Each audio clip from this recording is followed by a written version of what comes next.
Good morning students. आज की हिंदी की क्लास में आपका स्वागत है बेटा। तो कल हमने थर्ड चैप्टर स्टार्ट किया था, संज्ञा के वचन, यानी कि वचन जो अपने सिंपली कहते हैं। वचन वचन के किसे कहते हैं, वचन के कितने भेद हैं, वचन एक वचन और बहुवचन, ये हमने पढ़ लिया था।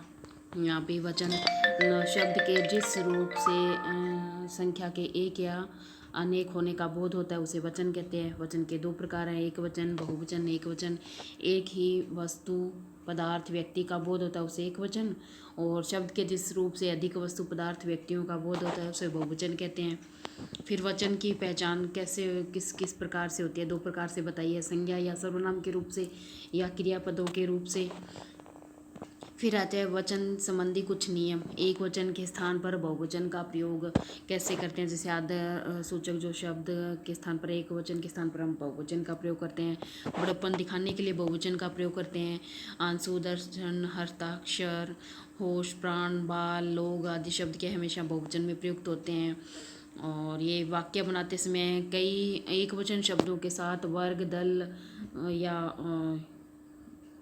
लगाकर जो है गण लगाकर हम बहुवचन उनको बनाते हैं। फिर बहुवचन के स्थान पर एक वचन, कुछ जो कई जातिवाचक शब्द कभी कभी एक वचन में ही बहुवचन का ज्ञान कराते हैं।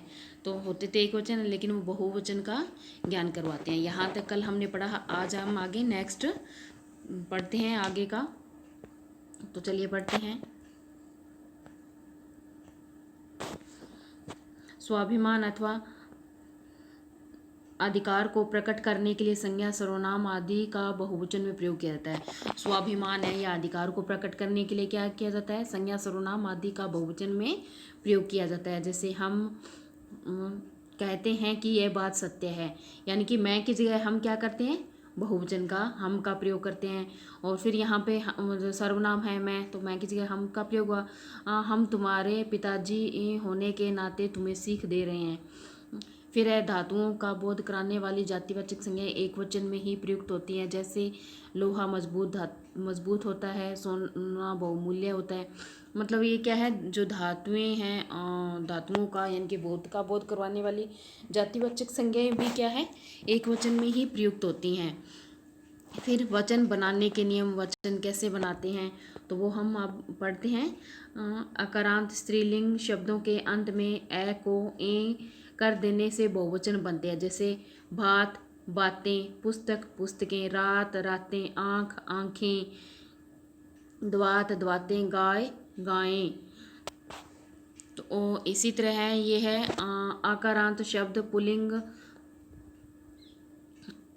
शब्द के अंत में, आकारांत जो पुल्लिंग शब्द हैं उनके आगे आ को ए कर दिया जाता है तो वो क्या है, बहुवचन, एक वचन का बहुवचन बन जाता है। जैसे यहाँ पे थे तो ए वाले थे, एकारांत, यानी कि लास्ट में जैसे तय है, ये दवात बात, ये सारे ए वाले हैं। यहाँ पे ए है, ये तय प्लस ए हो गया तो क्या बन गया, ये पूरा तय तय बन गया। तो यहाँ पे ए वाले हैं तो यहाँ पे क्या है, रे प्लस आ बन गया रा।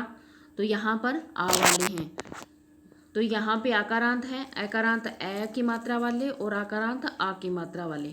तो ए आ की मात्रा वाले जो शब्द हैं उनमें क्या है, हम ए लगाकर बहुवचन बनाते हैं। जैसे कमरा का कमरे, चूहा का चूहे, कपड़ा का कपड़े, और ये है दरवाजा का दरवाजे, बेटा का बेटे, गधा का गधे। और फिर आता है आकारांत स्त्रीलिंग शब्दों का बहुवचन बनाने के लिए अंतिम आ के साथ ए लगाएं। तो क्या जो आकारांत है स्त्रीलिंग शब्द है, यानी कि जो जैसे आकारांत आ की मात्रा वाले स्त्रीलिंग है, जैसे माता स्त्रीलिंग है तो माताएं, ए लगा दिया यहाँ पे। और मालाएं, माला का मालाएं, कन्या कन्याएं, शिला शिलाएं, कथा कथाएं, गाथा गाथाएं, सभा सभाएं, महिला महिलाएं। ये सारे क्या है, स्त्रीलिंग शब्द है, आ की मात्रा वाले स्त्रीलिंग शब्द है जिनमें ए लगाकर हम बहुवचन बनाते हैं। आगे है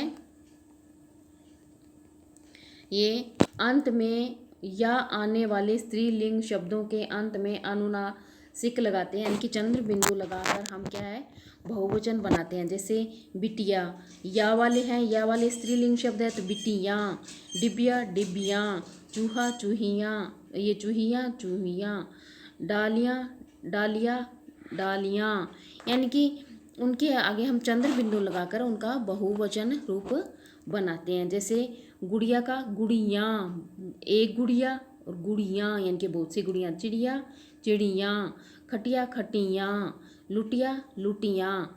तो यहाँ पे क्या है, हमने ये यहाँ लगाकर चंद्र बिंदु लगाकर इनको या वाले जो शब्द है, स्त्रीलिंग या वाले शब्द हैं, उन पे चंद्र बिंदु लगाकर अनुनासिक लगाकर हमने बहुवचन बनाया है। आगे और देखिए इनके कुछ एग्जाम्पल्स हो रहे हैं। इकारांत यानी कि ई की मात्रा वाले स्त्रीलिंग शब्दों में या लगाकर इकारांत ई को ई में बदल देते हैं, यानी कि जो बड़ी मात्रा है वो छोटी मात्रा में बदल दी जाती है। और यानी कि ई की मात्रा वाले जो स्त्रीलिंग शब्द हैं उनके आगे या लगाकर, और उससे हमने या लगाते हैं तो उससे के पहले की मात्रा ई की मात्रा वो हमने पढ़ा था, भी छोटी हो जाती है। तो वही नियम यहाँ पे बताया। जैसे सखी, तो या लगाया इसको बहुवचन बनाने के लिए, तो सखियाँ, तो खी की मात्रा है वो छोटी हो गई है, बड़ी, ये बड़ी मात्रा थी और यहाँ पे ये छोटी हो गई है। या यो आता है तो पहली मात्रा जो छोटी हो जाती है, चाहे वो ई की हो या ऊ की हो। यहाँ पे इकारांत शब्दों को बताया है तो इसलिए ये मात्रा या आने पर छोटी हो जाती है। जैसे तिथि तिथियाँ, रीति रीतियाँ, रानी रानियाँ, कटोरी कटोरियाँ, स्त्री स्त्रियाँ, भाभी भाभियाँ, कहानी कहानियाँ। तो यहाँ पर सभी की जो मात्राएं हैं, बड़ी मात्राएं, यहाँ पर वो छोटी हो गई है। और अंत में क्या आया है, बहुवचन बनाने के लिए जोड़ा है इसमें या। कौन से शब्दों में, इकारांत शब्दों में, ई वाले जो शब्द हैं, इकारांत ई की मात्रा वाले शब्द, उनमें जोड़ा है ई।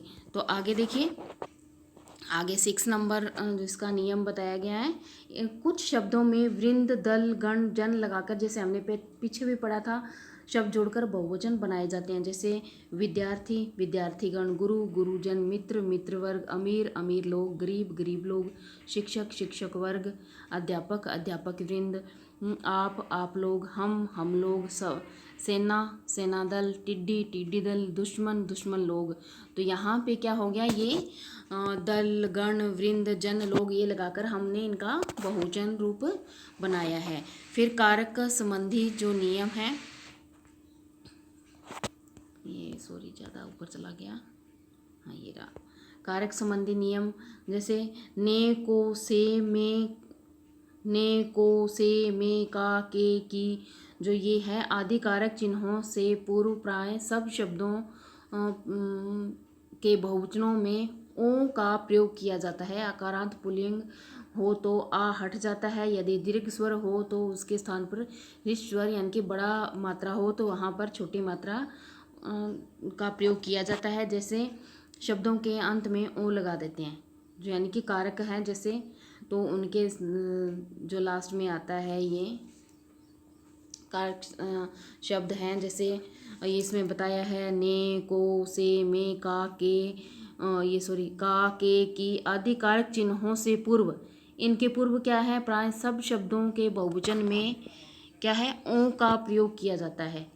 और आकारांत पुल्लिंग हो तो आ हट जाता है, और दीर्घ स्वर हो तो क्या ह्रस्व स्वर होता है, हाँ ह्रस्व स्वर हो जाता है, यानी कि छोटा स्वर हो जाता है या किया जाता है शब्दों के अंत में। जैसे बंदर बंदरों, चोर चोरों, छात्रा छात्राओं, ये सॉरी हाँ छात्रा छात्राओं, लड़का लड़कों, पशु पशुओं, माता माताओं, कलम कलमों, और ये क्या, योद्धा योद्धाओं। तो यहाँ पर ओन लगाकर हमने बहुवचन बनाया इनका। फिर आता है इकारांत शब्दों में ई को ई करके यूँ लगा दिया जाता है। तो यहाँ पे भी क्या है, पहले वहाँ पे या लगाया था, तब बड़ी ई को छोटी ई किया था। वहाँ पे हमने क्या किया था, या लगाया था, तब हमने बड़ी ई को किस में किया था, छोटी ई में किया था। तो यहाँ पर क्या लगाएंगे, यूँ लगाएंगे। यूँ लगाने पे बड़ी जो ई की मात्रा है वो क्या हो जाएगी, छोटी हो जाएगी। तो ये देखिए एग्जाम्पल देखिए कुछ इनके, जैसे साड़ी साड़ियों, नदी नदियों, गली गलियों, गाड़ी गाड़ियों, लड़की लड़कियों, सिपाही सिपाहियों। यहाँ पे यो आया है और सभी में, और मात्राएं यहाँ पर कौन सी होगी, इधर वाली साइड छोटी होगी और इधर वाली साइड बड़ी थी जो इधर छोटी हो गई है। यहाँ यूँ आने पे मात्राएं छोटी हो जाती है। ये आप नियम हमेशा ध्यान रखोगे। फिर आता है थर्ड नियम इसका, उकारांत शब्दों में यानी कि ऊ की मात्रा वाले जो शब्द हैं उनमें क्या है, ओ लगा देते हैं। जैसे वधु वधुओं, वही यहाँ पे नियम होगा। जैसे यहाँ पे वधु बड़ी मात्रा थी तो वधुओं ओ लगाया तो मात्रा कौन सी होगी, छोटी होगी। चाकू चाकुओं, तो यहाँ पे बड़ी जो मात्रा थी, बड़ी मात्रा है वो यहाँ पे क्या हो गई है, छोटी हो गई है। इधर जो मात्रा बड़ी है वो यहाँ पे ओ लगाने पर छोटी हो गई है। डाकू डाकुओं, लड्डू लड्डुओं, भालू भालुओं, जो बड़ी मात्राएं हैं वो क्या हो गई है, छोटी मात्राओं में बदल गई है। अंत में क्या लगाया है, ओ लगाया है। ओ लगाओ या यूं लगाओ या लगाओ, तो यह मात्रा कौन सी है, बड़ी जो मात्रा है वो छोटी हो जाएगी। और ई ओ या ओ यो लगाने पर बहुवचन भी बन जाएगा और इनकी मात्राएं छोटी हो जाएंगी। अब इसकी एक्सरसाइज है, फर्स्ट एक्सरसाइज आज कर लेते हैं और बाकी की कल करेंगे। देखिए वचन कितने प्रकार के होते हैं, वचन हमने पढ़े थे भी 2 प्रकार के होते हैं, एक वचन और बहुवचन। शब्द के जिस रूप से उसके एक से अधिक होने का बोध हो उसे क्या कहते हैं, मतलब एक से अधिक का बोध हो वो उसे क्या कहेंगे, बहुवचन कहेंगे। कौन सा शब्द सदैव बहुवचन में ही प्रयोग किया जाता है, तो लोग है, दर्शन है, हस्ताक्षर है, ये सारे क्या बहुवचन में प्रयोग होते हैं, तो ये सभी आ जाएंगे। एक वचन के स्थान पर बहुवचन शब्दों का प्रयोग किया जाता है, आज्ञा सूचक, आदर सूचक, विषय में, सभी में। तो इसमें क्या है, आदर सूचक जो शब्द हैं उनमें क्या है, एक वचन के स्थान पर बहुवचन का प्रयोग करते हैं। आज के लिए इतना ही, और बाकी एक्सरसाइज हम कल करेंगे।